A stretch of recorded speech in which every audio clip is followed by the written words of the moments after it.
नै लोगोफोर जोंहा सेन्टाराव दसे गुगुनि जानो फैलायबाय आरोना ओमफ्राय आंजों लोगोसे दंफायो सानै दङ मानोना पांखाया नांजोबा नालाय ओमफ्राय आं नैबे पांखा नांनायाव जिरायबाय आरोना बिसोरखौ उनाव जिरायहोबाय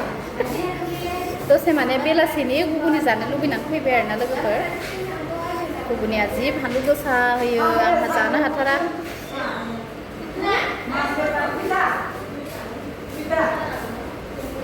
दसे नायथ'दो लोगोफ्रा जाग्रोना लानि दे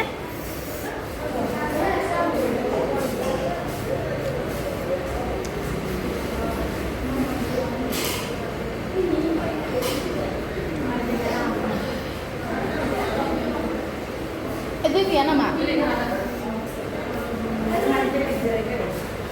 ओरैबायदि गोसा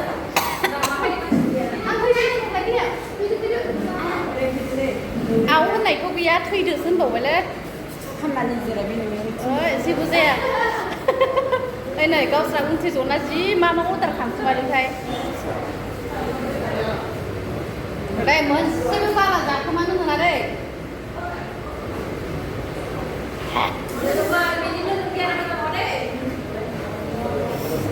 आंनि भागखौ दा खावबावगोनसो बिसोर दा मोनसे खमायनायानो बबेनि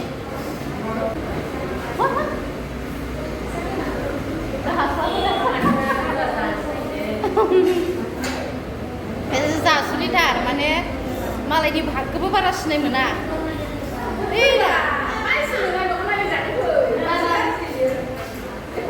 मालायनि भागखौ बारा थाल लाया बिसोरो होखायो जानाया नै पकरि जानो होनना फैदों आरोना ओमफ्राय गुगुनिजों जानोसै ओमफ्राय ओरैबायदि जासुलिना बिसोरो हास्लाबखाया बेखायनो एक्सट्रा जखाबाय आं माने बिसोर जाजोबना होनो नागिरो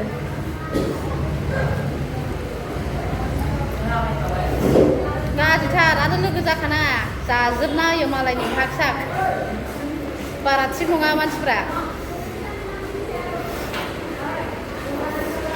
आयु मासे गोथाव बिजुलि ओरैबायदि गोथावखा आरोना जोंनि मा होनो गफुर राजगुरनि पकरिया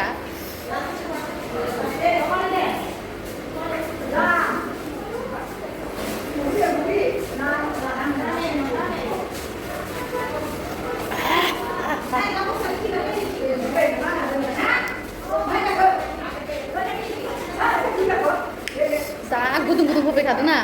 खुगायावनो सिमावलायनो हायाखै मा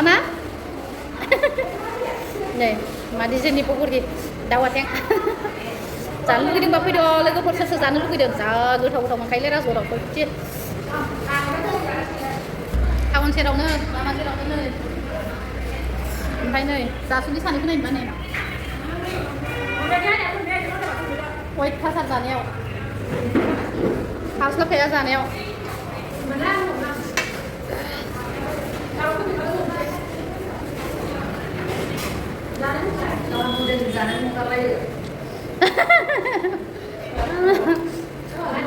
नोंसोरलाय मानोथो सेख'यो मालायनि बागखौ ओंखायनो आं खारबोबाय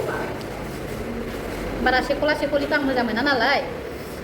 गावसोर थाब थाब जानानै भागा जोबबाथाय आंनिखौ खावो नालाय ओंखायनो खारबोबाय